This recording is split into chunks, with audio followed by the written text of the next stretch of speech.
1 Pedro capítulo 3, versículo 7, ali, ó, ali mesmo. Tem não são 4 versículos, tá? É o mesmo versículo em versões diferentes, ok? O mesmo versículo, porém, em versões diferentes. Ali diz: igualmente vós, maridos. Eu só vou ler esse pedaço aqui, tá, gente? Nos 4 pedaços que estão ali, nos 4 versos que estão ali. Igualmente vós, maridos, coabitai com elas com entendimento. No de baixo. Igualmente vós, maridos, coabitai com elas de acordo com o conhecimento. No de baixo, do mesmo modo, vocês, maridos, sejam sábios no convívio com as suas mulheres e tratem-nas com honra. Vocês, maridos, devem ser cuidadosos com suas esposas. Quem concorda com tudo que a gente acabou de ler, diga amém. As mulheres mais ainda, né? E eu estava conversando com um amigo, e esse amigo falava que a grande questão hoje, o grande peso, a parte crucial que vai determinar o sucesso de uma relação, de um casamento, e eu acho que está indo hoje aqui nessa direção, é o marido, gente. Pesa, eu vou falar para vocês que o meu coração anda angustiado. Essa semana eu vivi algumas experiências, eu ouvi algumas coisas e vi algumas coisas que me deixou bem angustiado até dentro dessa fala que nós estaremos dando aqui. Está gravando. Eu vou disponibilizar essa fala depois para outras pessoas que também me pedem, às vezes, algumas reflexões. E pesa muito no meu coração o quê? A parte que nós, maridos, temos no sucesso do nosso casamento. A gente está vivendo um tempo onde os homens estão esquecendo o que é ser homem. Nós estamos esquecendo o que é ser homem. Estamos vivendo um tempo onde, sei lá, não é? ou o camarada é um moleque, de fato, incapaz de constituir uma família, mas ele se aventura nisso, sei lá por quais interesses. Mas o fato é que as crises que hoje os casamentos estão experimentando passa, na maior parte das vezes, pelos homens, pelos maridos, como eu, que sou marido também. Então, o que a gente vai estar vendo aqui hoje é para a gente parar, gente, e refletir e analisar. Hoje eu vou ser um pouco dramático, vocês vão ver. A gente está diante de dramas. Nunca se falou tanto de feminicídio como nos nossos dias. Nunca se falou tanto de violência contra a mulher como nos nossos dias. Nunca se falou tanto de agressão à mulher como nos nossos dias. Nunca se falou. E isso é um tema que mexe com a gente. Eu ouvi um dado esses dias, até comentei com o pastor, esse dado tem sido comentado, que um índice de agressão à mulher, por incrível que pareça, ele é maior em casais cristãos do que em casais não cristãos. Eu quero acreditar que isso está errado, que esse dado está errado. Quero acreditar que isso aí é uma pesquisa furada. Mas o que a gente tem visto e anda vendo deixa a gente preocupado demais. Então hoje o objetivo é o quê? A gente refletir, a gente analisar e, como maridos, procurar enxergar, será que nós estamos de fato entendendo o que é ser marido, o que é ser o cabeça de uma casa? Partindo dessa leitura inicial, vamos ao próximo slide. Eu não sei se vocês veem que um está passando aí. Eu quero primeiro, para aqui nesse slide, que ele é importante. Mas por que ele é importante? Só está escrito ali exemplos de maturidade emocional. Nós vimos aqui agora no que foi retratado, por isso que eu disse que é o primeiro exemplo. O personagem aqui que o nosso irmão Fagner assumiu é um exemplo do que é uma imaturidade emocional por parte do homem que chega em casa, encontra uma casa varrida, encontra uma casa limpa, e ele acha que ele tem um direito, sei lá de onde ele tirou esse pensamento, de sair jogando. Perfeito, maravilha. Tá, beleza, para o lado e para o outro, só que vai, beleza. Então ele chega em casa e faz essa arruaça, não dá atenção para a mulher. Então o primeiro exemplo, a gente vê o quê? O marido imaturo. E foi perfeita a peça, o marido imaturo. Quantos danos vão se reproduzir dentro dessa casa por conta da atitude desse marido?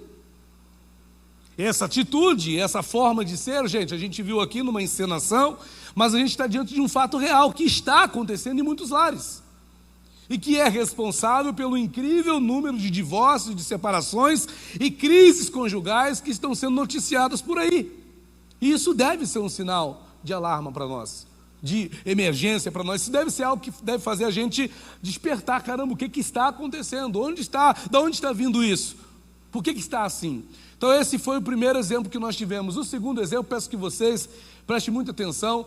Essa matéria está na internet, está no YouTube. Talvez você tenha visto alguma coisa ou tenha corrido os olhos sobre esse acontecimento, mas é algo para a gente refletir. Nós vamos ver aqui a fala de um marido e as falas de uma esposa trocadas por WhatsApp. Eles trocaram essas mensagens no WhatsApp e vocês vão prestando atenção nessas falas. Prestem atenção nessas falas. Infelizmente, esse relacionamento terminou com uma tragédia, com um feminicídio. Vamos ver. Vamos lá? O homem falando: sou mais que um príncipe. Sou rei, religioso, honesto, trabalhador. O que mais? Inteligente. O que? Saudável. O que mais? Bonito. Ô, rapaz. Essa aí não pode falar, né? Gostosão, carinhoso, romântico, provedor, soberano. Gente, não precisava nem ter casado. Ele é autossuficiente. Ele é autossuficiente, gente. Ele não precisa de mulher.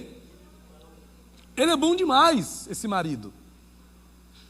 Sou mais que um príncipe, eu sou rei. Soberano.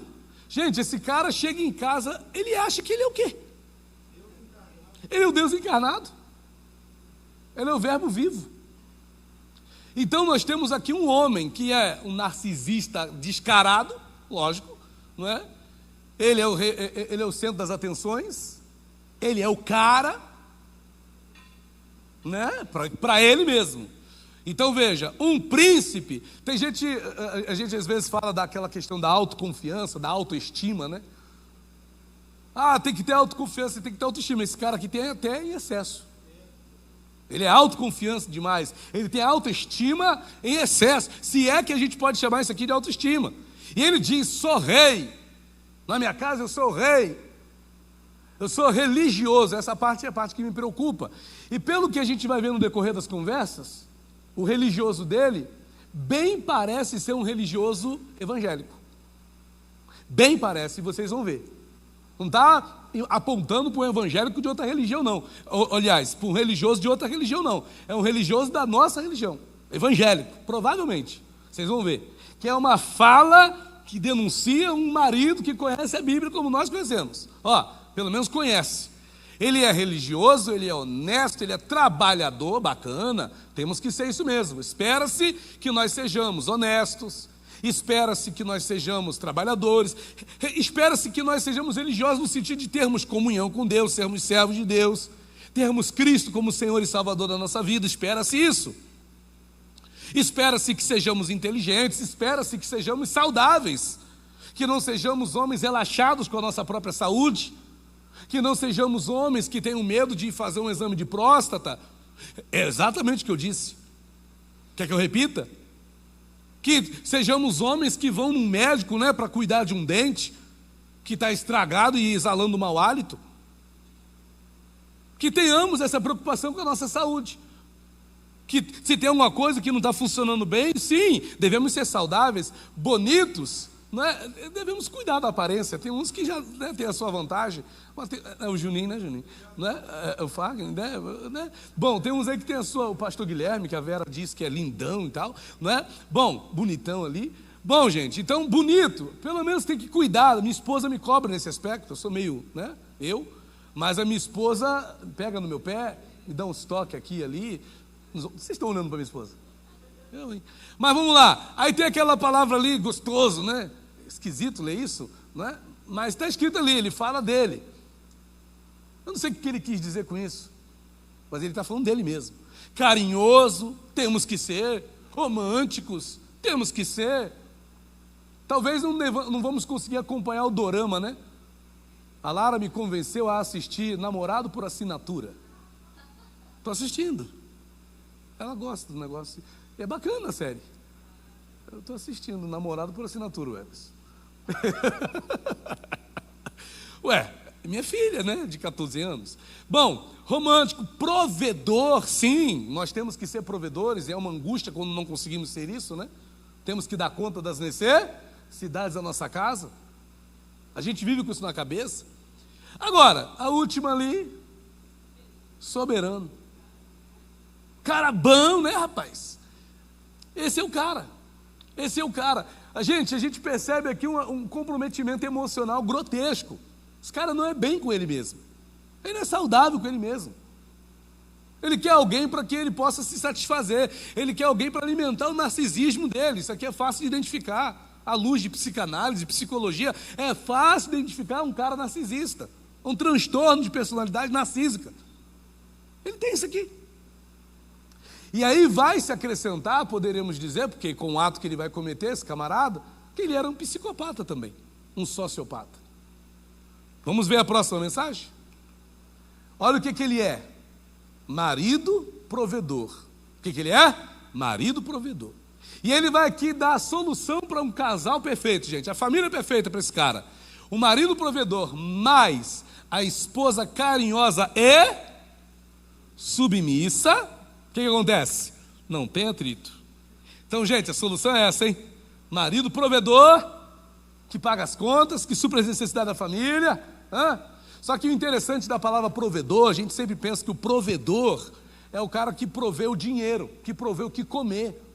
Mas talvez, gente, eu ouvi alguém dizer isso, que uma das maiores provisões de um homem dentro de casa é a provisão emocional. O maior provedor emocional não é a mulher, o provedor emocional é o homem. O provedor emocional da casa não é a esposa, é o homem. É o provimento emocional do homem para a esposa, do homem para os filhos, que faz toda a diferença. A esposa espera isso. A gente muitas vezes pensa que a provisão é financeira, é econômica, é material. Essa também é muito importante. Mas, gente, tem muitas outras coisas para a gente prover, que se espera de nós como maridos. E essa providência emocional é crucial. E a gente muitas vezes falha. Não falha em deixar o armário de cozinha cheio, não falha em deixar a geladeira cheia, mas falha em ser o provedor emocional. Não falha em ser o provedor material, mas falha em ser o provedor emocional. E aí? Complica tudo. Então, segundo esse camarada, a solução é o quê? Para não ter um casamento com atrito, é o marido ser provedor, e ele botou com P maiúsculo. Olha a ousadia dele, com P maiúsculo, meu pastor. E ele diz, a esposa carinhosa e submissa. Então não vai ter atrito. Engraçado, né? Essa solução não serviu para ele mesmo. E aí ele vai dizer, eu te trato como todo homem macho alfa. Tem homens macho alfas aqui? Homens macho alfa. Homens macho alfas? Então veja, eu te trato como todo homem macho alfa trata a sua esposa. E ele diz, com amor, carinho, atenção e autoridade. Como é que o homem tem que tratar a esposa, Everson? Está aprendendo, Everson? Com autoridade. Hein, Bruno? Com autoridade de macho alfa, ok? Autoridade de macho alfa provedor. E a fêmea, ela tem que ser a fêmea beta, obediente e submissa. Como toda mulher casada deve ser. Esse cara sabe de tudo, rapaz. Tem que bater palma para ele, ele sabe tudo. Ele é o cara, né? Coitado dele, sabe de nada. Mas, gente, quantos problemas você vê nessa fala? Quantos problemas estão ali? E ele está falando isso com a esposa. Com a esposa.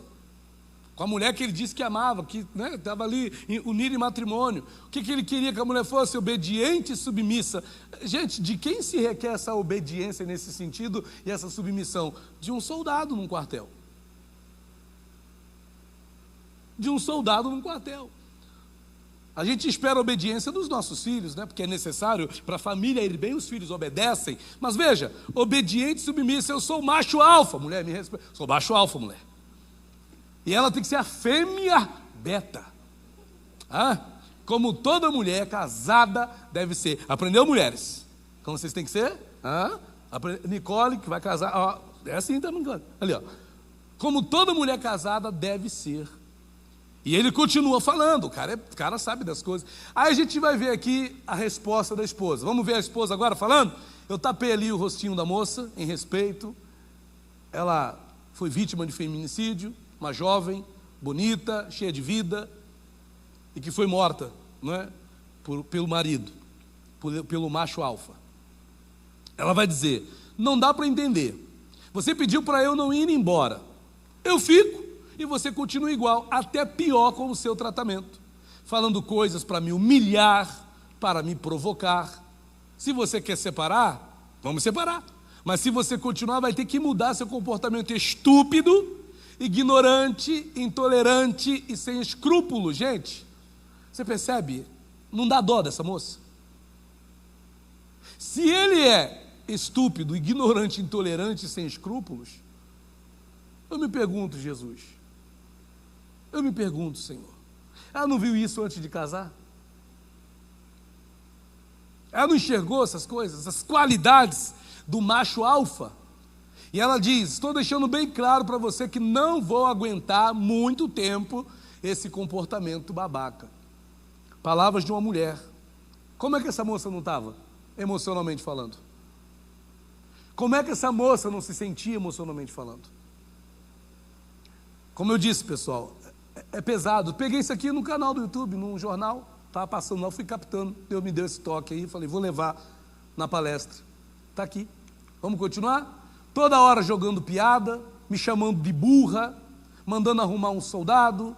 O que a função tem a ver com relacionamento? Ele era de uma posição maior que a dela, não vou aqui falar, entrar em detalhes, mas ele era de uma posição maior que a dela, né? E ele questionava o fato, por que você está comigo? Você tinha que estar com alguém da sua laia, entre aspas. Porque eu estou numa posição, você tinha que estar com um soldado, ele disse para ela. E ela pergunta, o que a função tem a ver com relacionamento, camarada? E uma coisa interessante, eu vivi uma experiência, eu conheci um colega, pastor, que ele humilhava a esposa dele na frente da igreja. Minha esposa conheceu também. E ele chamava a esposa de burra, falava ignorâncias para a mulher dele na frente da igreja. Na frente da igreja. Ele não pensava duas vezes. Ele humilhava a mulher na frente dos outros. Ele não tinha esse pensamento de, poxa, calma, eu estou expondo a minha esposa. Na verdade, em público, a gente tem que pensar 10.000 vezes no que a gente vai falar com aquela que convive dentro da nossa casa. Porque dependendo do que a gente fala, a gente pode causar um grande problema emocional. Veja só, ele vai responder para ela, lugar de mulher é em casa, cuidando do marido, e não na rua caçando assunto. Que mais? Rua é lugar de mulher solteira, à procura de macho. O que ele queria? Uma prisioneira. Vamos continuar, gente? Seria cômico se não fosse trágico. Aí ela vai dizer para ele, você não me respeita, não sabe conversar. Vimos aqui na peça, né, que foi encenada pelo casal. Não sabe conversar, não sabe ouvir, não sabe dialogar. E ela, depois do ponto e vírgula que ela colocou na mensagem, é uma pausa, né, para uma continuação. Ela deu uma pausa para continuar a fala, e ela foi bem específica no português. Ela vai dizer, ontem enfiou a mão na minha cara. Ontem enfiou a mão na minha cara. E ela diz, por mim separamos, não vou trocar sexo por moradia, e ponto final. Em outras conversas, ele alega que dá para ela uma vida de princesa, ele alega que paga as contas, ele alega que não deixa faltar nada, ele alega que a vida que ela tem é isso e aquilo, que a casa que eles moram é muito boa, que tem de tudo de bom e do melhor. Só que ela diz, eu não vou trocar sexo por moradia e ponto final, eu não vou trocar minha liberdade por essas coisas e ponto final. Só que o ponto final não foi ela que colocou. O ponto final quem colocou foi ele, tirando a vida dela. Então nós temos aqui o que, gente? Um exemplo de imaturidade emocional. Triste, lamentável, Mas esse é só um exemplo de um caso que a gente acha na internet. Tem uma penca, tem um monte, parece que todo dia a gente vê notícias como essas. E a gente se pergunta, por que está desse jeito? Por que dá dessa forma? Não é? E aí eu queria mostrar para vocês algumas expressões de maturidade emocional, gente, para evitar esse tipo de coisa. Acredito que o que a gente viu aqui nessas mensagens é o cúmulo do absurdo. Ninguém aqui está vivendo isso. Talvez alguém que esteja vendo pela internet. Mas a grande verdade é que a gente pode evitar esse tipo de coisa e sequer chegar perto delas. E às vezes chegamos perto. Não com violência, não com excesso de narcisismo, como esse cara se manifestou aí, mas a gente pode chegar perto dessas coisas fazendo como foi representado na peça aqui. Se chega em casa achando que a mulher é uma empregada, que tem que fazer tudo, que pode sair jogando tênis, sapato e outras coisas para lá e para cá, e faz aquela bagunça e acha que a mulher é obrigada, como foi dito, é a sua obrigação, né? É a sua obrigação. Como é que nós estamos se a gente pensa, né? Ah, mas eu trabalho e minha mulher não trabalha. Ou eu trabalho e ganho mais, ela trabalha e ganha menos, então quem ganha mais manda mais em quem ganha menos. E essas questões trazem dor de cabeça para dentro das casas, para a vida conjugal. E a gente vê a coisa do jeito que está. Então, irmãos, não é para brincar. A coisa está séria. Muitas vezes que eu preguei para casais, eu fiz casais rirem, eu contei piadas, foi tão divertido, mas hoje eu sabia que não ia ter esse caminho. Mas o que a gente pode fazer para melhorar isso, gente? Quais são as expressões de maturidade emocional que a gente pode trazer para dentro do nosso relacionamento? Pergunta para esse cara do teu lado aí, pro cara, pergunta para o marido aí, você é inteligente, cara? Porque casamento não é para burro não, irmão. Casamento não é para burro, casamento não é para moleque, casamento não é para burro. Casamento é para gente que sabe o que é ter uma vida conjugal, o que é ter uma pessoa do seu lado. Casamento não é para moleque, gente. E tem muito molecão aí casando porque vai ter sexo todo dia. É, pastor, exato. Obrigado, meu pastor. Coitado, não é? Coitado, né? Então pensa que vai ter isso todo dia. E não é assim, não é assim. Não é? A coisa, depois que vem os filhos, então, não é? Que muda mesmo de figura a situação. Mas, gente, inteligência emocional, eu vou falar um pouquinho aqui, porque maturidade está dentro disso. E uma coisa que eu quero acrescentar, que fez parte da minha reflexão essa semana, gente, quando a gente fala de maturidade, a gente está falando de um termo, que é um dos termos mais usados pelas igrejas. Aqui na igreja teve vários trabalhos que usou o termo maturidade. Se eu não me engano, a JNI está com o termo maturidade, os casais estão com o termo maturidade. Então, se fala de maturidade, ano passado eu já preguei um monte de vezes sobre maturidade. Mas se fala tanto de maturidade, mas não se vê maturidade. E uma coisa, maturidade emocional, maturidade engloba tudo. A maturidade, veja só, uma pessoa não é madura se ela não for equilibrada nas emoções. Uma pessoa não é madura se ela não sabe lidar com ela mesma, se ela não se respeita, se ela não entende como ela funciona. Como é que eu vou ser maduro se eu sou desequilibrado, emocionalmente falando? Como é que eu vou ser maduro se eu saio chutando o pau da barraca por qualquer coisa? Então, maturidade tem a ver com as emoções? Tem, mas tem a ver com a espiritualidade também. Por isso que a gente falaria de maturidade espiritual. Porque como é que eu amadureço, né, se eu não tenho essa comunhão com Deus? Não tem maturidade sem Cristo. Não tem maturidade sem Cristo. Não tem maturidade sem palavra de Deus. Não tem maturidade sem conhecimento de Deus. Não tem maturidade. Como é que eu tenho maturidade? Vamos lá, como é que eu sou maduro se a minha relação com as pessoas é maturidade relacional? Como é que a forma que eu tenho de me relacionar com as pessoas é a pior possível? Não tem maturidade em quem não sabe se relacionar. Então, quando eu sou maduro, eu vou me dar bem emocionalmente, vou me dar bem espiritualmente, eu vou me dar bem emocionalmente, vou me dar bem relacionalmente, eu vou me dar bem profissionalmente. Essa maturidade vai permear todas as áreas da minha vida. Não vai ter uma área da minha vida que não vai ser beneficiada por isso. E lógico, o meu casamento vai ser beneficiado por isso. Porque essa maturidade, logicamente, vai trazer os seus benefícios para dentro do meu âmbito conjugal, da minha vida conjugal. Ou então, que eu poderia dizer o quê? Ou você tem maturidade ou não tem maturidade. Então essa que é a questão. E uma outra coisa que eu preciso acrescentar, que está aqui no nosso coração, na nossa cabeça, é que quando a gente fala de maturidade, gente, a gente não está falando de uma coisa que a gente vai orar aqui, Everson. Vamos orar para você receber maturidade. Que legal. Maturidade é processo, é fruto de processo. Maturidade não é fruto de uma oração que a gente faz. Maturidade é fruto de compreensão das experiências que você vai vivendo na vida. E de como você pode lidar com essas experiências e tirar dessas experiências algum proveito, algum benefício para você seguir em frente. Isso é maturidade. Agora, eu passo por uma...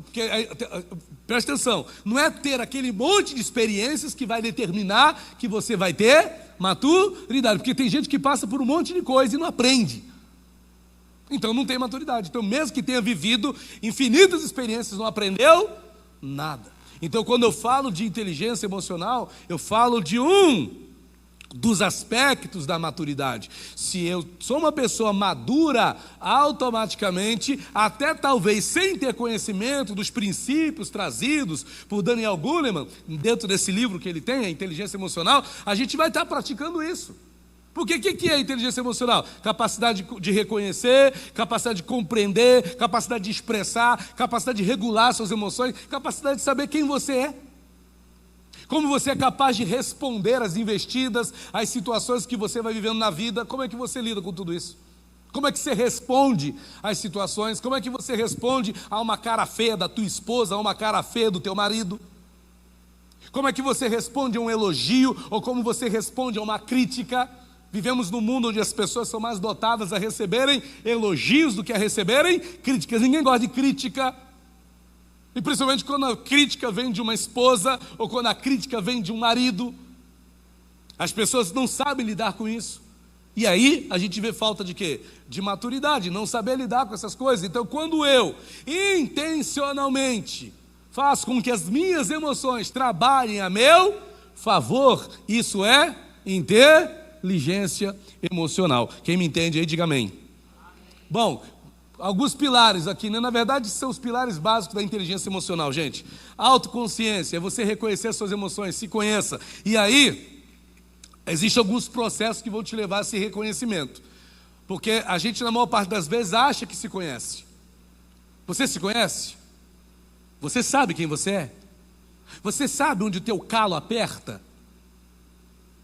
Acredito nos mais experientes, mas nos mais novos eu não sei se posso confiar na resposta positiva, não. Eu não sei onde o meu calo aperta, eu acho que sei. Eu acho que sei até onde eu posso aguentar certas coisas, pelo que eu me conheço.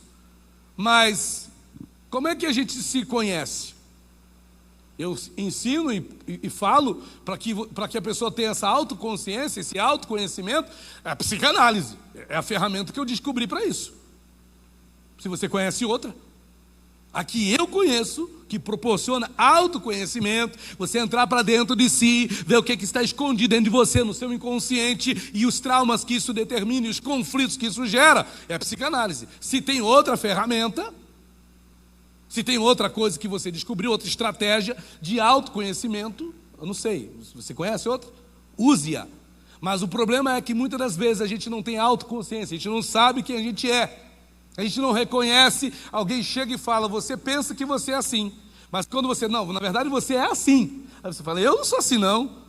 Eu já vi dinâmicas de casal, onde foi feito lá alguma coisa, né? O cônjuge pintou um quadro do seu cônjuge. Ele falou, não, esse aqui. Qual é o seu aqui? O seu desenho? Acho que tem uma coisa assim, Lu. Eu já vi isso, em algum lugar. Quem é o seu desenho aqui que expressa você? O cara escolheu uma coisa que não tinha nada a ver com ele. A mulher desenhou ele. Mas ele escolheu o santo. Porque ele não se conhece. A gente pensa que se conhece. Mas quem conhece é quem está olhando para nós todo dia. Aí quem te conhece está do teu lado. Olha para o teu lado aí. Ó. Esse aí te conhece.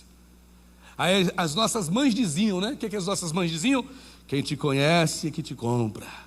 Né, Lu? Né, Cris? Quem te conhece é que te compra. Inteligência emocional, tem outro pilar, autocontrole. a capacidade de administrar as reações. Gente, a gente não escolhe como vai reagir, mas a gente precisa desenvolver esse autocontrole, que é essa capacidade de reagir. Como é que eu reajo? Eu vou dar tapa na cara, como a moça falou ali no segundo exemplo? Vou dar tapa na cara? Vou chamar de burra na frente de todo mundo? Vou humilhar, vou esculachar a pessoa que Deus colocou do meu lado para amar, para respeitar, para honrar? Então a gente tem que rever essas questões, né? Aí tem a questão da empatia, gente, a empatia, compreensão do outro. Eu poderia falar dessas coisas sem ler ali, mas é bom que esteja ali. Compreensão do outro. Pergunta aí para o seu cônjuge: você me compreende? Ainda bem que a minha esposa responde sim sempre. Até parece, não é? Mas você me compreende, camarada? Você me entende? Você está entendendo o que eu estou falando? O que eu estou querendo te mostrar? Às vezes, eu estava conversando com a minha esposa esses dias e eu disse essa frase. Eu falei: amor, eu não entendi o que você quer dizer. Tem pessoas que entendem as coisas com mais facilidade. Mas você já viu aquela brincadeira? Tem gente que fala assim: tem que desenhar? Olha, eu vou falar para você que eu gosto que desenhe. Qual o problema? Tem gente que funciona, ouve de uma vez só, já pegou. Eu não, eu preciso ouvir e ver. Isso faz de mim um burro? Pense você que eu sou. Desenha para mim, por favor, ao invés de me chamar de burro. Você pode desenhar? Para algumas pessoas tem que desenhar, irmão. É assim que a pessoa funciona. Isso é compreensão. Mas você prefere falar e falar mais uma vez. Eu já falei 3 vezes, você não entende? Não. Você pode desenhar para mim? Irmãos, qual o problema? É a pessoa que você ama. Custa pagar esse preço de desenhar? Não vem tomar o microfone, não. Custa pagar esse preço? Então, às vezes, a gente esquece desses detalhes, né? A gente não, ela tem que me entender. Tá, mas você não tem que entender? Aí nós vemos ali habilidade social, né? É comunicar, resolver conflito. Gente, o povo não sabe resolver conflito, sabe causar conflito. Resolver não, porque quer resolver xingando. E crente não xinga, pelo menos os crentes da Bíblia, né? Crente não xinga, não fala palavrão. Mas tem uns que falam para a esposa e tem a esposa que fala para o marido e fica aquele troca de míssil, pior do que a guerra Israel e Irã. Coisa terrível. Mas não tem habilidade social. Gente, isso aqui é coisa para a gente levar dentro de casa. Essa mesma palestra que eu estou dando aqui, eu dei lá na Presbiteriana, lá no Roma. Essa mesma palestra. Lá no Roma. Eu falava sobre isso, o pessoal ria. Eu não vi que era engraçado. Mas habilidade social é comunicar e resolver conflitos. Aí temos o quinto ali, né? Que é a motivação, que é manter o compromisso afetivo. Gente, casamento é decisão diária. Não tem outra coisa para casamento, é decisão. Decisão. Você pode repetir comigo? Decisão. Não tem outra coisa, é decisão. É acordar todo dia, é dormir e acordar todo dia decidido a estar do lado da pessoa que Deus colocou do seu lado. Não tem outra escolha, não tem dorama não, gente. É decisão. Não tem dorama. A nossa irmã Vaniele aqui, que entende dos dorama, poderia falar melhor do que eu desse aspecto. Mas não tem dorama, é decisão. Decisão. Eu decidi casar. Eu decidi. E honrar essa decisão e trabalhar para que essa decisão. E ali tem aquela palavra motivação, é um gerar no outro. Não é? O cônjuge, o marido gera na esposa essa motivação, a esposa gera no marido essa motivação para manter firme essa decisão. Eu te estimulo, você me estimula a ficar firme nessa decisão. Você diz isso para sua esposa, você diz para o seu marido. É um estimulando o outro. E aí para o homem, qual é o benefício? O homem aprende a ouvir sem se defender. Ouvir sem se defender. Coisa que a gente tem dificuldade para fazer. A gente tem que se defender. Não, calma aí, mas você não me ouviu. Você não viu o que eu falei? Aí vira aquele pandemônio, né? Porque não sabe ouvir. A grande questão é essa. O homem também vai se beneficiar, nomeando seus sentimentos, expressando mais. Gente, já passou aquele tempo de homem não chora, irmãos. Homem chora sim. Homem tem emoções sim. Eu sou extremamente emocional. Por isso que eu tanto gosto de falar desse assunto. Homem tem emoções, sim. Quem diz que o homem não pode chorar, que o homem não pode sentir as coisas? Aí infarta, tem derrame, AVC. Porque o homem tem que ser, né? Não, porque o homem não pode chorar. Calma aí. Claro que nós somos o cabeça da casa, mas nós também temos sentimentos. E às vezes negar os sentimentos que a gente tem é que torna a gente um brutamontes, como o macho alfa que a gente estava vendo ali. Cheio de razão, cheio de si. Para o homem, benefício da inteligência emocional é entender que expressar emoções é força, não é fraqueza. Então não é fraqueza, ok? Ter suas emoções aí, seus medos, suas dúvidas, seus anseios, suas preocupações. E dá a chance para a mulher te consolar, porque às vezes o homem precisa de um consolo. E não tem ninguém melhor para consolar um homem do que a própria esposa. Às vezes ficamos frustrados, ficamos chateados, ficamos desanimados, ficamos entristecidos. Ou você é homem que não fica? Você é super-homem? Eu não sou, não. Às vezes algumas coisas na vida não dão tão certo e a gente precisa de um apoio. Quem é que dá esse apoio? Não é a esposa que está ali para isso? Essa correspondência emocional. Então, para a mulher, o benefício é o quê? É respeitar o tempo do silêncio dele, perceber que o amor também está nas ações, não só nas palavras. Né? Evitar exigir respostas emocionais imediatas, porque as mulheres gostam que os maridos manifestem de cara o que estão sentindo, e às vezes o homem é lento para isso. Ela fala e já quer que o marido sinta na hora, e já dê uma resposta na hora, e já se prontifique na hora a fazer o que ela está falando, enquanto o homem muitas das vezes é lento para processar o que está sendo pedido, solicitado. A gente às vezes demora para engolir certas coisas. Estão processando. Tem casal que vai conversar hoje, depois que sair daqui. O homem vai querer resposta rápida. E a gente sabe para quê? A resposta rápida. Não é? Mas a mulherada, você está entendendo o que eu estou falando? Aí você vai dizer, sim. O que ela está falando mesmo? Não entendi nada. Ah, mas eu estou entendendo. É por isso que dá problema depois. Que mente. Mentira do diabo, irmão. Se não está entendendo, fala, não entendi. Repete. Você pode desenhar para mim? Bom, gente, aí nós temos aqui, eu poderia pular aqui para a gente ganhar tempo, mas eu vou ler o texto, porque essa descrição que 1 Coríntios 13, 4 a 8 dá, gente, é de um amor. É o amor ágape, né? É o amor do casal, é o amor que... tem o amor eros, né? Que é o amor da sexualidade, da intimidade conjugal, que se manifesta no casamento, mas o fruto desse amor eros é daqui. Flui daqui. O amor é paciente e bondoso. Fala para o seu cônjuge aí, paciente e bondoso. Nunca é invejoso e ciumento. Fala, não é invejoso nem ciumento. Continuando. Nunca é presunçoso nem orgulhoso. Fala, não é presunçoso nem orgulhoso.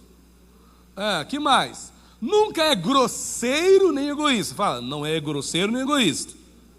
Mas homem não é grosseiro. De jeito nenhum. Já viu um homem grosseiro? Eu nunca vi. Nunca. Que isso, né? Em que lugar é esse aí? Ô mulher, fala baixo, mulher. Conta isso não. Vamos lá. Nunca é grosseiro nem egoísta. Quando eu estava namorando a minha esposa, aí eu ia para casa dela nos finais de semana, no Everson. E eu levava 2 pacotes de biscoito para quente de chocolate. E ela ficava feliz, porque eu levava 2. E ela pensava, poxa, ele comprou um para mim. Não, é que eu não queria dividir o meu.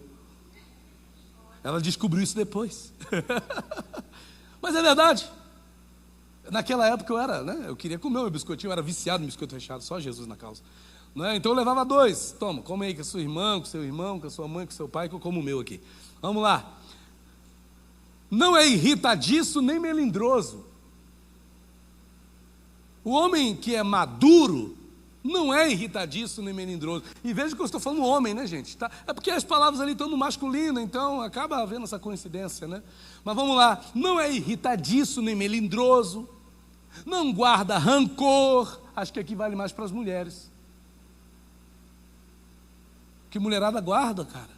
Você fala um negócio 2 semanas atrás, ainda está ouvindo hoje. 10 anos ainda está ouvindo o que você falou 10 anos atrás. Gente, O amor não guarda rancor. Está processando ainda 10 anos depois, 1 ano depois. O amor não guarda rancor, gente. O amor nunca está satisfeito com a injustiça, que é o que é justo. Não se alegra quando a verdade... Aliás, mas se alegra quando a verdade triunfa. O amor tudo sofre, calma, tem limite, depende do que sofre e como sofre. Ok? O amor tudo sofre, tudo suporta, sempre crê, sempre espera o melhor, tudo suporta. Aí li na última frasezinha: o amor continuará para sempre. Diga comigo assim: o amor nunca acaba. Eu fui pastoreado por um pastor que dizia que o amor dele pela esposa só multiplicava, só aumentava, e assim deve ser com a gente. Para finalizar, irmãos, eu não sei se eu alcancei a expectativa de vocês, mas que eu possa de alguma maneira ter contribuído, pelo menos para uma reflexão. Então, a nível de maturidade emocional na vida 2, com base em 1 Pedro 3,7, o que nós temos lá? Viver com entendimento, viver com o que é isso? O marido deve conhecer as necessidades da sua esposa, deve conhecer as emoções, deve procurar saber o funcionamento da sua esposa, utilizando essa sabedoria no dia a dia. Pergunta para o seu marido aí: você sabe como eu funciono? Você sabe como eu funciono? Tem mulher que funciona com batom, tem outras que funcionam com sonho de valsa, tem outras que funcionam com um buquê de flores, né? Tem outros que funcionam, Tem outros que funcionam com Pix. Não é? A sua esposa funciona como? Com tempo de qualidade, né? Tá ali, a Tayara abriu a boca. Funciona com tempo de qualidade. Eu não sei como a sua esposa funciona. Mas você deve saber como ela funciona. Como funciona a sua esposa, né?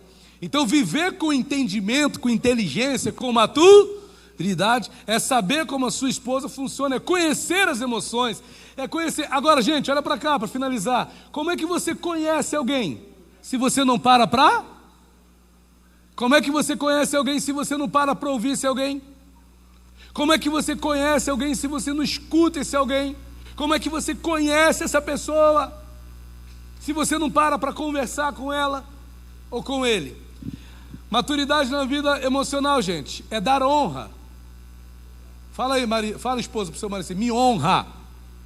Me honra. Me honra. Dando honra a quem? A mulher, valorizando a esposa, autorizando o seu valor e papel, e não tratando com negligência. Irmãos, eu descobri uma coisa, testemunho pessoal: a minha esposa, foram 20 anos de casado, a minha esposa vivendo como a do lar, que muitas das vezes não é respeitada, não é valorizada, e aquela coisa toda. E aí, a gente fez aniversário de casamento em setembro, e em outubro ela começou a trabalhar. E eu vi o impacto que isso foi para minha esposa positivamente. E seria uma burrice muito grande minha não acompanhar isso. Não acompanhar. A mulher chega me mostrando trança. Olha, amor, o aluno fez essa trança aqui. Eu falei: é bacana. Olha, amor, aqui ensinei a fazer o caminho das tranças. Aqui fez um mapa com trança na cabeça. Eu falei: pô, bacana. E eu ouço a minha mulher falando de trança. Da hora que a gente sai lá, estou criticando, não, continue falando, tá, amor? Eu só estou usando como exemplo. Mas autorizar o seu valor e papel.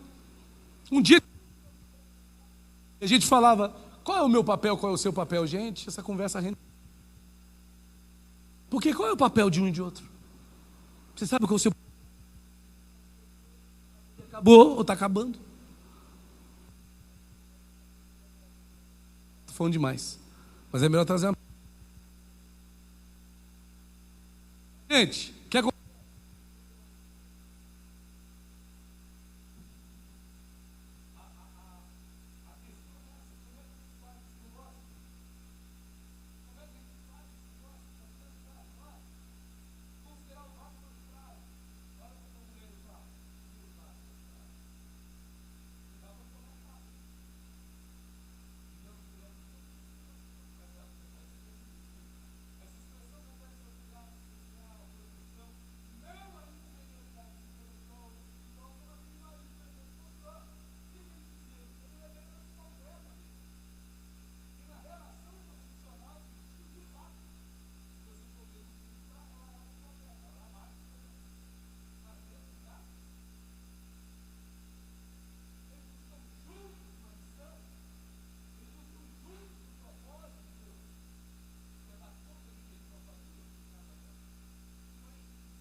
no final, no último slide, se é que ele vai passar.